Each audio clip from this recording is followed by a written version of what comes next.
오늘은 그 이삭의 삶과 신앙에 대해서 공부를 하려고 합니다.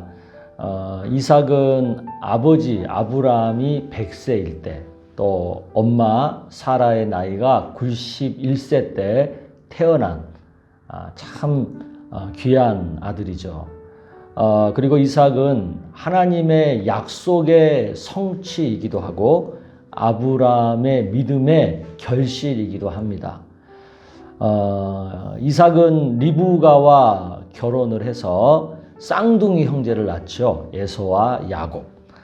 이처럼 이삭의 생애는 굉장히 파란만장하면서도 순탄한, 그리고 성경의 4족장 중에서 가장 편안한 삶을 살았던 그런 인물입니다.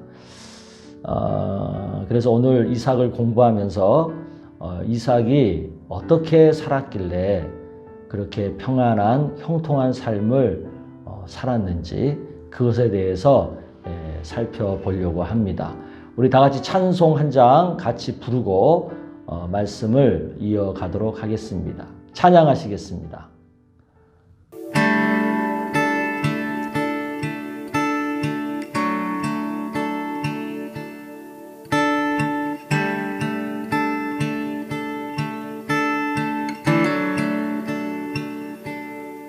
주님 말씀하시면 내가 나가리라. 주님 뜻이 아니면 내가 멈춰서리라. 나의 가고 서는 것 주님 뜻에 있으니 오 주님 나를 이끄소서.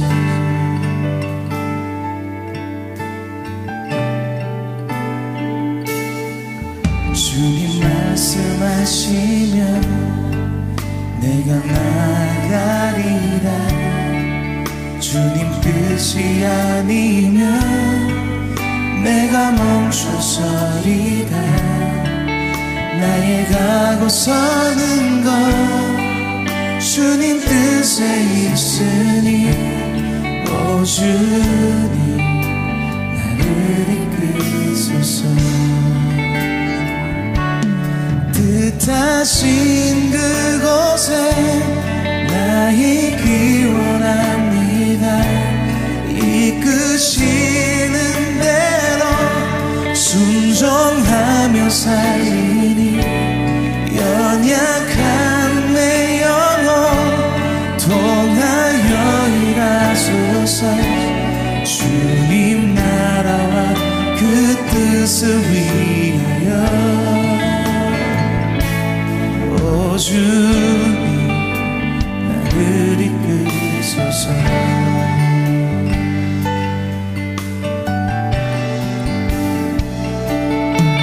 주님 말씀하시면 내가 나가리라.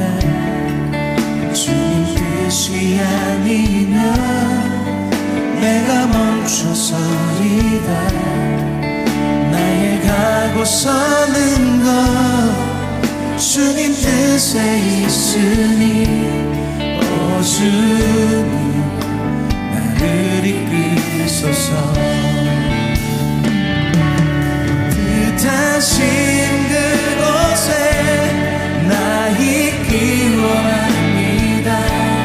이끄시는 대로 순종하며 살리니 연약한 내 영혼 통하여 일하소서. 주님 나라와 그 뜻을 위하여 뜻하신 그곳에 나 있기 원합니다. 이끄시는 대로 순종하며 살리니 연약한 내 영혼 통하여 일하소서. 주님 나라와 그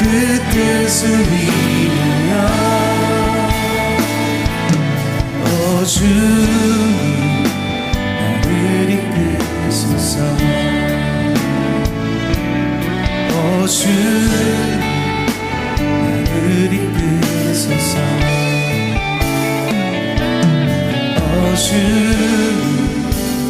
나를 이끄소서. 아멘. 우리 늘 이렇게 영상으로 찬양할 때도 찬양은 은혜가 되는 것 같습니다. 우리 다 같이 함께 기도하도록 하겠습니다. 기도하겠습니다. 하나님 아버지, 이제 수요 말씀 신앙 예배를 드리게 하시니 감사합니다. 하나님 말씀을 배우고 익히고 싶은 간절함으로 영상으로 만나는 그 말씀이 우리의 삶에 힘이 되게 하시고 또 신앙의 양식이 되게 하시고 또 말씀의 능력이 되게 하시니 감사합니다. 오늘은 이삭에 대한 말씀을 배우려고 합니다. 이삭의 삶 속에 함께 하셨던 하나님, 저희들이 만나는 이 시간 되기를 원합니다. 성령께서 역사하여 주옵소서. 예수님의 이름으로 기도드리옵나이다. 아멘. 오늘 우리가 이삭에 대한 말씀을 나누기 위해서 함께 읽을 말씀은 창세기 25장 19절에서 26절까지의 말씀입니다. 우리 같이 한 절씩 읽어보도록 하겠습니다. 아브라함의 아들 이삭의 족보는 이러하니 아브라함이 이삭을 낳았고 이삭은 40세에 아내 리브가를 맞이하여 아내를 삼았으니 리브가는 밧단 아람 족속 중 부두엘의 딸이요 아람 족속 중 라반의 누이였더라. 라반의 누이, 부두엘의 딸 라반의 누이였더라. 이삭이 그의 아내가 임신하지 못하므로 그를 위하여 그러니까 리브가를 위하여 여호와께 간구했다는 거죠. 하나님께 남편이 아내를 위해서 기도한 거예요. 임신을 위해서, 임신 못하는 아내를 위해서 여호와께서 그의 간구를 들으셨으므로 그의 아내 리브가가 임신했어요. 임신을 못하다가 임신을 했어요. 그의 아들들이 그의 태 속에서 서로 싸우는지라. 태 속에 아들들이라 그러니까 아들이 지금 최소 2명 이상 있는 거죠. 그가 이르되 이럴 경우에는 내가 어찌할꼬 하고 가서 여호와께 묻자온대 여호와께서 그에게 이르시되 두 국민이 내 태중에 있구나. 두 민족이 내 복중에서부터 나누이리라. 그러니까 지금 쌍태인 거죠. 쌍둥이. 이 족속이 저 족속보다 강하겠고 큰 자가 어린 자를 섬기리라 하셨더라. 그 해산 기한이 찬즉 태에 쌍둥이가 있었는데 먼저 나온 자는 붉고 전신이 터록 같아서 이름을 에서라 하였고 후에 나온 아우는 손으로 에서의 발꿈치를 잡았으므로 그의 이름을 야곱이라 하였으며 리브가가 그들을 낳을 때 이삭이 60세, 나이가 60세였더라. 그러니까 첫 자식을 환갑 60대에 낳는데 쌍둥이가 낳은 거죠. 쌍둥이가 태어난 거죠. 이삭이라고 하는 이름의 뜻이 있죠. 그가 웃는다. 웃고 있는 자 이런 뜻이에요. 왜 웃는 자가 됐냐? 보면 창세기 17장 17절에서 19절에 보면 아브라함이 엎드려 뭐라고요? 웃었어요. 마음속으로 이르되 100세 된 사람이 어찌 자식을 낳을까? 사라는 90세니 어찌 출산을 하리요? 하고 웃었어요. 그러니까 무슨 얘기예요? 아유 말도 안 되는 소리 하지 마세요 하면서 피식 아주 쓴 웃음, 비웃음 같은 그런 웃음을 지은 거죠. 아브라함이 이에 하나님께 아뢰되 이스마엘이나 하나님 앞에 살기를 원하나이다. 그 100세 넘은 나한테 아들 준다 하지 마시고 이미 다른 여자 하갈로부터 낳은 자식 이스마엘이나 내 아들로 인정해 주세요 라는 뜻이에요. 그런데 하나님이 이르시되 아니라, 그건 아니다 이거야. 아니다.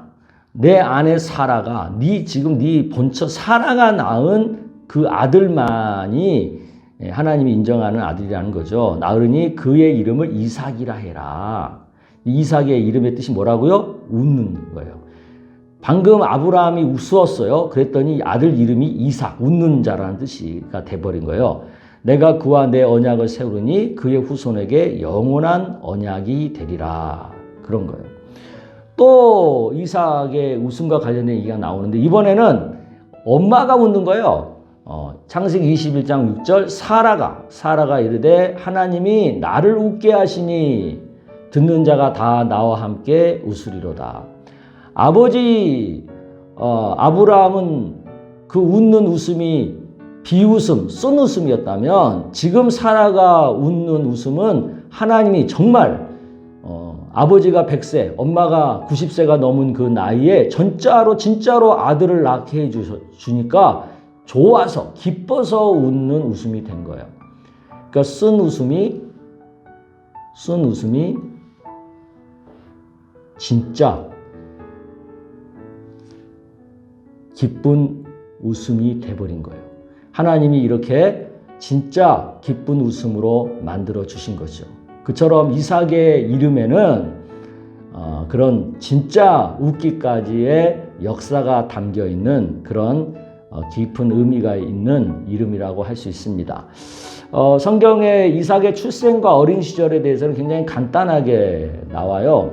창세기 21장 2절에서 5절까지 보면 사라가 임신하고 하나님이 말씀하신 시기가 되어 노년의 아브라함에게 아들을 낳으리니 아브라함이 그에게 태어난 아들 곧 사라가 자기의 낳은 아들 이름을 이삭이라 하였고 그 아들 이삭이 난 지 8일 만에 하나님이 명령하신 대로 할례를 행했다. 이렇게 나오고요.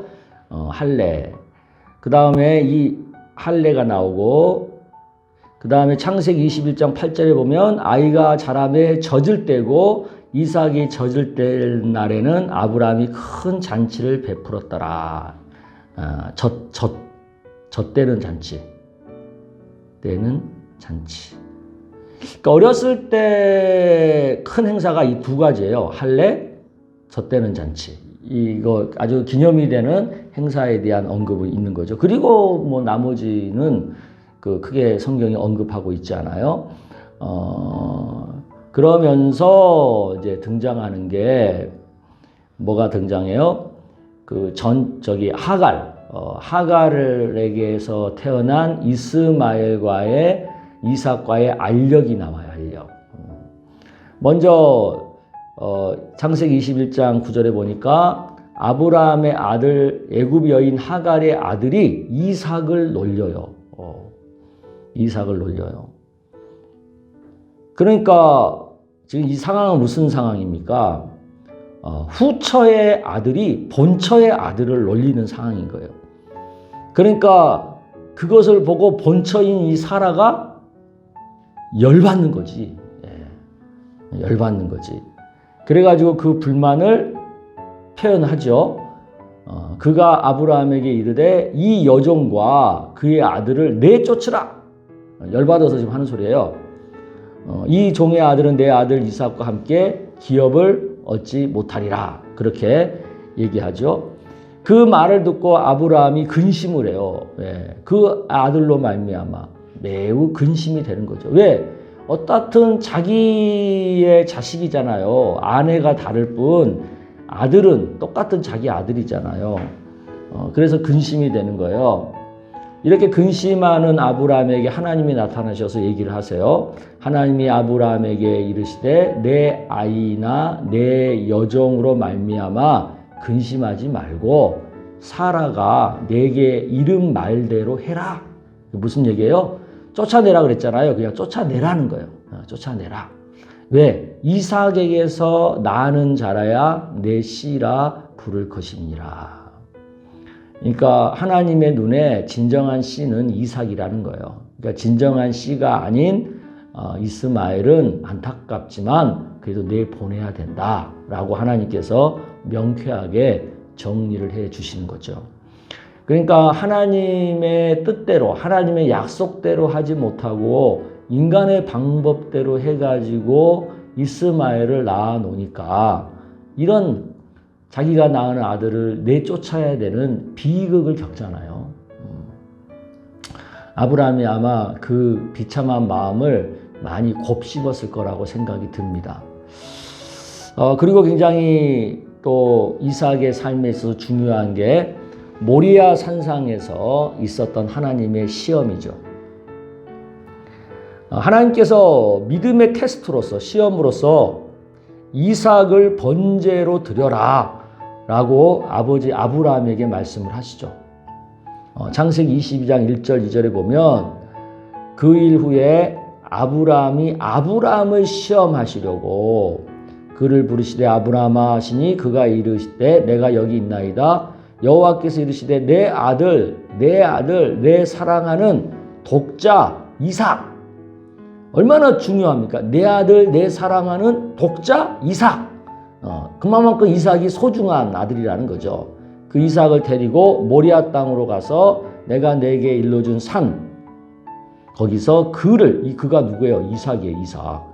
그를 번제 죽여가지고 하나님 앞에 제물로 드리라는 거예요. 이런 엄청난 얘기를 지금 하고 있는 거예요. 이게 말이 안 되잖아요. 자식을 죽여서 제물로 드려라? 이 말이 됩니까? 어떻게 하나님이 이런 걸 요구할 수 있어요? 말도 안 되는 것을 요구하면서 아브라함의 믿음을 테스트하는 거죠. 여러분 같으면 이런 테스트를 요구하면 어떻게 하시겠어요? 하나님 지금 미쳤어요? 어떻게 지금 사람을 제물로 드리라고 하는 그런 말도 안 되는 인권을 무시해도 이만저만이지 그런 것을 테스트합니까? 하나님은 그런 악한 하나님입니까? 막 이렇게 따질 거 아니에요. 그런데 아브라함은 어떻게 합니까? 즉각 순종해요. 창세기 22장 3절 아브라함이 아침에 일찍 일어나, 이게 무슨 얘기예요? 더 이상 주저하지 않고 즉각 순종했다는 거예요. 나귀의 안장을 지우고 두 종과 그의 아들 이삭을 데리고 번제에 쓸 나무를 쪼개어 가지고 떠나 하나님이 자기의 일러준 곳으로 모리아산이죠. 모리아산으로 갔어요. 이제 갔는데 이삭이 의심하기 시작해요. 이에 아브라함이 종들에게 이르되 너희는 나귀와 함께 여기서 기다리라. 내가 아이와 함께 저기 가서 예배하고 우리가 너희에게 돌아오리라 하고 아브라함이 이에 번제 나무를 가져다가 그의 아들 이삭에게 지우고 자기는 불과 칼을 손에 들고 두 사람이 동행하더니, 이 두 사람이 동행하는 거예요. 근데 이 동행하는 장면 한번 상상해 보세요. 아브라함은 이 아들을 이제 제물로 드려야 된다는 것을 알고 있고 이삭은 이걸 모르고 쫓아가고 있는 거죠. 근데 이삭이 그 아버지한테 물어요. 내 아버지여 하니 그가 이르되 내 아들아 내가 여기 있노라. 이삭이 이르되 불과 나무는 있거니와 번제할 어린 양은 어디 있나이까? 뭐예요? 제물이 어디 있냐는 거예요. 제물. 이삭의 눈에 보니까 불하고 나무는 있는데 제물이 없는 거예요. 그러니까 제물이 어디 있습니까?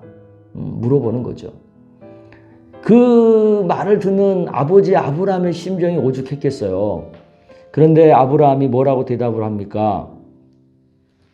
아브라함이 이르되 내 아들아 번제할 어린 양은 하나님께서 자기를 위하여 친히 준비하시리라.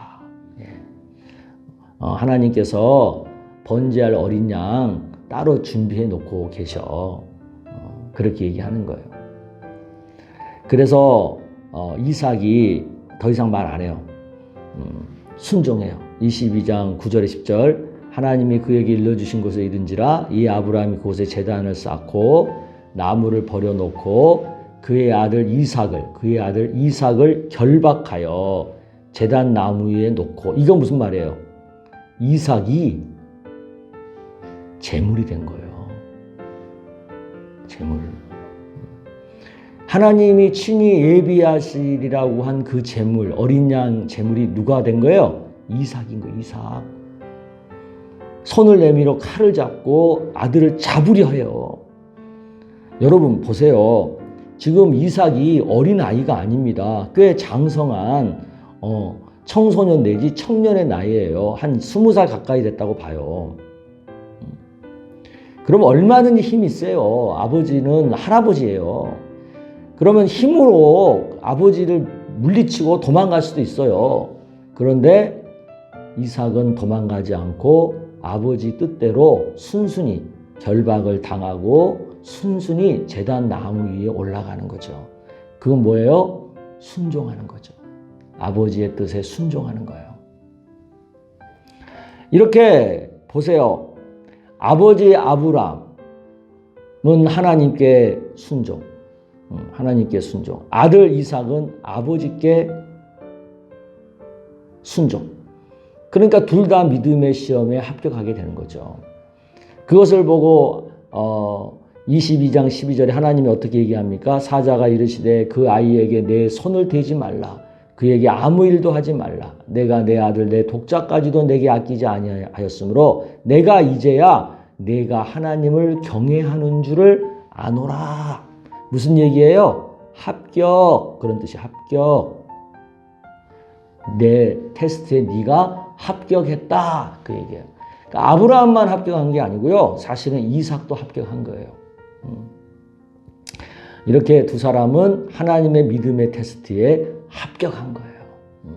합격하니까 그 다음부터 또 다른 하나님의 길이 열리는 거죠. 아멘. 우리가 신앙생활 하다 보면 꼭 믿음의 테스트가 있어요. 그것에 합격하면 한 단계 올라가요. 그러나 불합격하잖아요. 그러면 멈추어 있거나 아니면 추락하게 되어 있어요.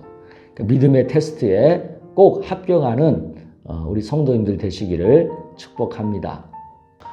이어서 이제 이삭의 결혼 이야기가 나오는데 이 이삭의 결혼 이야기가 생각보다 길게 나옵니다. 그 얘기는 뭐겠어요? 이 이삭의 결혼이 굉장히 의미하는 바가 많고 깊다는 뜻이에요. 근데 이삭의 결혼이 어떻게 시작합니까? 창세기 24장에 보니까 아무 사람에게서 결혼의 상대를 찾지 않아요.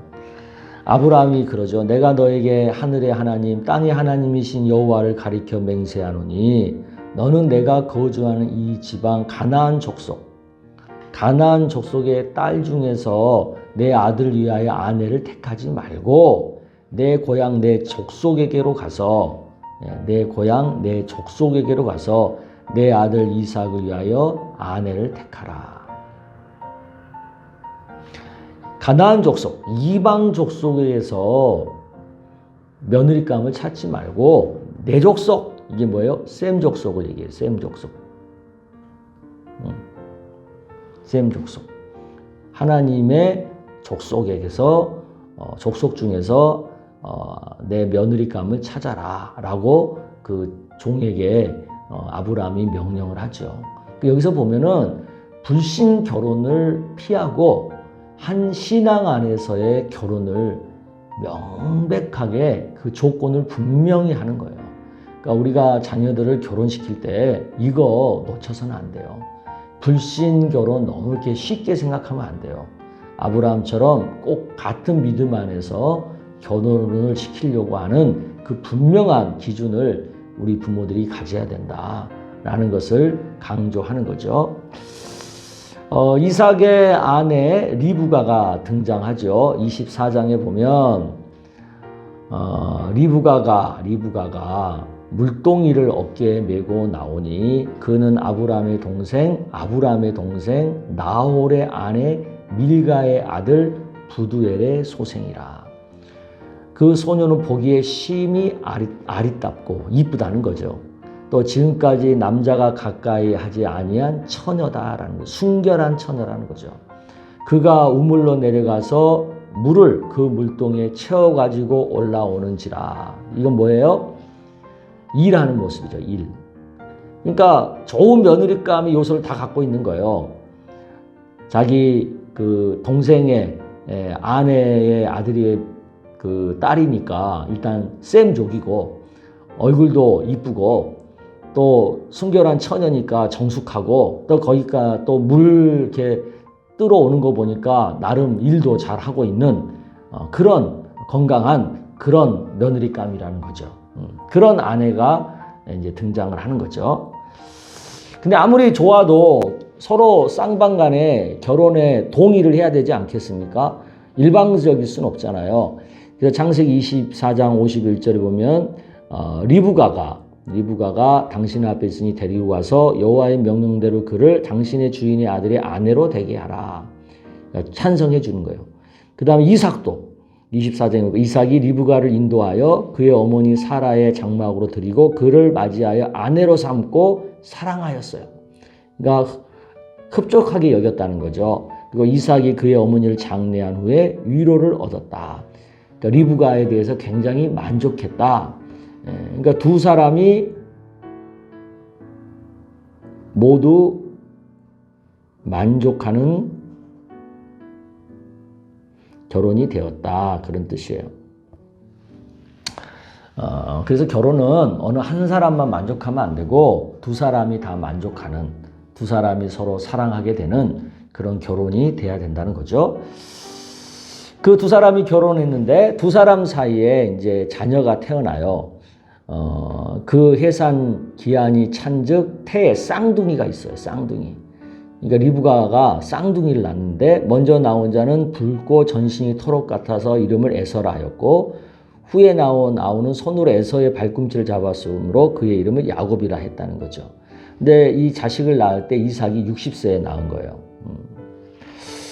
이렇게 이제 결혼을 하니까 어느 한동안 자식이 없다가 60세에 자식을 갖게 되는 그런 은혜를 받게 된 거죠. 그래서 결혼을 하면 이 자식을 갖게 되는 그 일이 뭐 쉽게 되는 것 같지만 또 어려울 때도 있어요. 근데 그 어려울 때는 또 어려울 때대로 또 쉽게 될 때는 쉽게 될 대로 다 하나님의 은혜가 있는 줄로 믿습니다. 네. 근데 그러면 이삭은 완벽한 삶을 살았느냐? 꼭 그건 아니에요. 이삭도 사람이잖아요. 그래서 이삭에게도 과실이 있어요.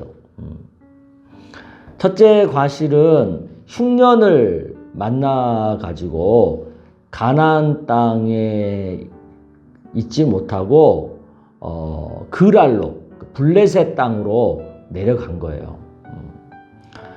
그래서 하나님이 더 내려가가지고 애굽으로 내려갈까봐 미리 애굽으로 내려가지 말라고 얘기하시죠. 이것은 항상 하나님께서 가나안 땅에 있으라고 하는데도 자꾸 흉년이 오면은 다른 땅으로 가는 거예요. 이건 뭘 의미해요? 믿음을 끝까지 지키지 못하는 시험에 흔들리는 그런 인간의 연약한 모습이죠. 이삭도 시험에 흔들린 모습이 있었다는 거죠. 그 다음에 또 이삭에게는 어떤 실수가 있어요? 편애, 자녀 교육에 편애가 있어요. 아버지는 에서를 좋아하고 엄마는 야곱을 좋아하고 그러니까 부모가 두 아들을 서로 이렇게 편애하지 않고 같이 사랑하고 이래야 되는데 편애를 하는 거죠.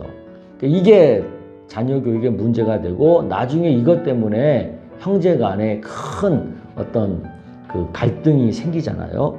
그러니까 우리가 자녀를 키울 때는 큰 애든 작은 애든 편애하지 말고 균등하게 동등하게 사랑을 베풀어 줘야 될 줄로 믿습니다. 근데 부모들 보면 내리사랑이라고 자꾸 막내만 더 좋아하고 큰애는 좀 소홀히 하고 그런 경향이 없지 않아요. 또 어떤 부모는 또 지나치게 또 장자만 좋아하고 또 그런 것도 또 어떤 사람은 또 아들만 좋아하고 또 아니면 딸만 좋아하고 이런 것들이 있는데 그런 편애는 건강한 자녀 양육이 아니다라는 것을 우리가 깨달을 필요가 있습니다. 가정의 달을 맞이해서 우리가 이 자녀 양육을 좀 성경적으로 생각을 해보고 또 결혼 생활에 대해서도 성경적으로 생각을 해보는 그런 시간들을 좀 가지시면 좋겠다 싶습니다. 또 이삭이 어떤 실수를 해요? 자기 아버지가 한 것처럼 아내를 누이라고 속여요. 근데 사실 엄밀하게 보면 누이인 건 맞아요. 누이인 건 맞는데 왜? 친지 안에서 결혼했으니까 맞는데 아내를 누이라고 하는 것은 말이 안 되죠. 근데 이런 아버지의 실수를 똑같이 반복하는 아들, 그걸 보면서 우리는 좀 생각을 하게 되죠. 우리 보잖아요. 자식 보면은 가르치지도 않았는데 꼭 그 부모의 연약한 모습을 그대로 하고 있는 자식을 보잖아요. 그럴 때 참 신기하기도 하고 참 그래요. 이삭도 아버지와 똑같이 아내를 누이라고 속이는 일을 해요. 여기서 우리가 봐야 될 건 뭡니까? 사람은 실수할 수 있다는 거죠. 근데 이 실수 때문에 망하는 사람이 있는가 하면 실수 때문에 오히려 은혜를 받는 사람이 있어요. 그 차이가 뭐겠어요? 실수를 빨리 인정하고 회개하는 거예요. 그러면 은혜를 받아요. 근데 회개하지 않고 고집하잖아요. 그러면은 망하는 거예요. 사람은 누구나 실수한다. 그러나 회개하면 오히려 그 실수로 인해서 은혜를 받고 그 실수를 끝까지 고집하면 망한다. 이것을 우리가 깨달아야 될 줄로 믿습니다. 그 다음 우리가 이삭에게서 배워야 되는 또 하나는 이삭의 온유함이에요. 온유함. 이삭의 굉장히 좋은 장점은 이 온유한 성품인 것 같아요. 이삭이 그랄 땅에서 번성하고 잘 살게 되니까 그 지역의 사람들이 시기를 해요. 그 사람이 창대하고 왕성하여 마침내 거부가 되어 양과 소가 떼를 이루고 종이 심히 많음으로 블레셋 사람이 뭐라고요? 그를 시기했대요. 시기. 이 사람이 시기를 하면 어떻게 됩니까? 다투게 되죠. 그래서 그 블레셋 사람들이 아브라함과 그의 종들 또 이삭들이 판 우물을 막아요. 우물을 흙으로 메꿔요. 그 목자와 자꾸 다투게 되고 우물을 파도 또 다투게 되고 계속 시비를 거는 거죠. 그런데도 이삭은 어떻게 합니까? 어떻게 해요? 끝까지 양보해요. 온유한 성품 때문에 끝까지 양보를 하는 거죠. 언제까지 양보해요? 언제까지 양보해요? 이제 옮겨 다른 우물을 팠더니 그들이 다투지 아니할 때까지 더 이상 시비를 붙지 않을 때까지 끝까지 양보하는 거죠. 그러다 보니까 어떻게 됩니까? 24절 그 밤에 여호와께서 그에게 나타나 이르시되 나는 내 아버지 아브라함의 하나님이 두려워하지 말라. 내 종 아브라함을 위하여 내가 너와 함께해서 네게 복을 주어 내 자손이 번성하게 하리라 하신지라. 이삭이 그곳에 제단을 쌓고 여호와의 이름을 부르며 거기 장막을 쳤더니 이삭의 종들이 거기서도 우물을 팠더라. 이제 더 이상 다투지 않을 때까지 끝까지 양보하니까 하나님의 축복이 임하는 거예요. 축복이. 복을 주어 번성. 그리고 그 땅에서 번성, 그 땅을 차지하게 되는 거죠. 이처럼 온유하니까 결국은 마지막으로 온유한 자가 이기더라는 거죠. 온유한 자가 그 땅을 차지하더라는 거죠. 그래서 우리가 이삭을 통해서 배워야 할 교훈은 제가 봤을 땐 크게 두 가지인 것 같아요. 하나는 순종적인 사람이 형통하더라. 평탄하더라. 또 온유한 사람이 결국은 땅을 차지하더라. 승리하더라. 그런 뜻이죠. 그래서 우리가 이삭에게서 배울 것은 순종과 온유예요. 어렵더라도 순종하면 삶이 형통하고요. 온유하면 결국은 최후의 승자가 됩니다. 이것을 명심하시고 순종적인 삶, 온유한 삶을 추구하는 우리 모두가 되기를 주의 이름으로 축복합니다. 아멘. 기도하겠습니다. 하나님 아버지, 이삭은 순종하는 사람이었고 온유한 사람이었습니다. 그가 순종적인 삶을 살았기에 그의 삶은 형통하고 평안했습니다. 그는 온유한 성품을 가지고 끝까지 참고 양보하는 삶을 살았기에 결국 마지막에 웃는 자, 마지막에 승리해서 땅을 차지하는 자가 되었습니다. 하나님, 저희들도 순종적으로 살기를 원합니다. 또 저희들도 온유함으로 살기를 원합니다. 그래서 우리의 삶이 좀 더 형통하고 평안해지게 하여 주옵시고 마지막에 웃는, 마지막에 결국 승리하는 그런 삶을 살게 하여 주시옵소서. 순종하지 못하고 내 성질대로 살다가 삶이 거칠어지고 또 토산의 열매가 중간에 떨어지는 그런 불행을 겪지 않도록 저희들의 삶을 붙들어 주시옵소서. 예수님의 이름으로 기도드리옵나이다. 아멘. 네, 감사합니다. 다음 주는 우리가 야곱의 삶에 대해서 살펴볼 예정입니다. 그래서 창세기 12장부터 26장까지 말씀 여러분들이 좀 읽어오시면 좋을 것 같습니다.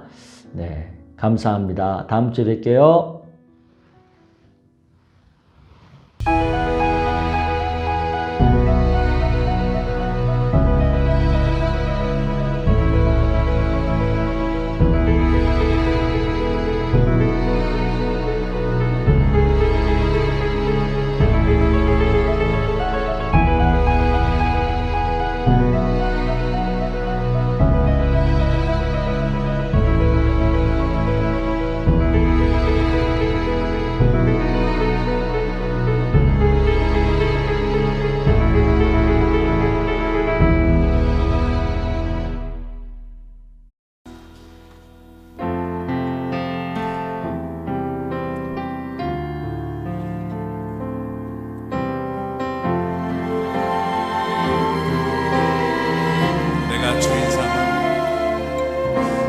주인 삼은 모든 것 내려놓고 내 주 대신 주 앞에 나가 내가 사랑했던 모든 것 내려놓고 주님만 사랑해.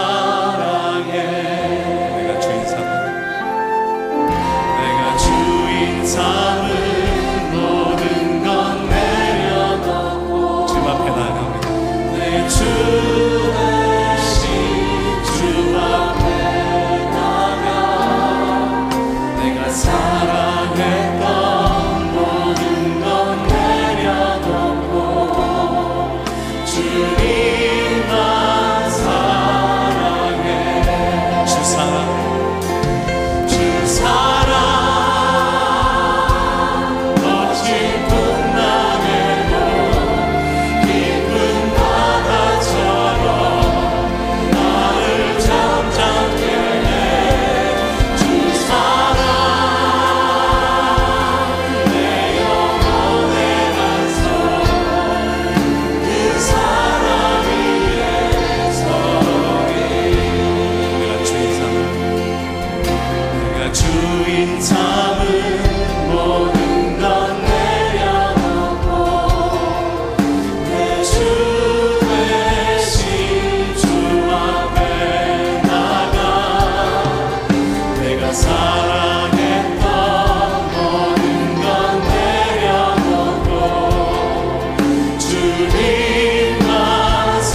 아멘.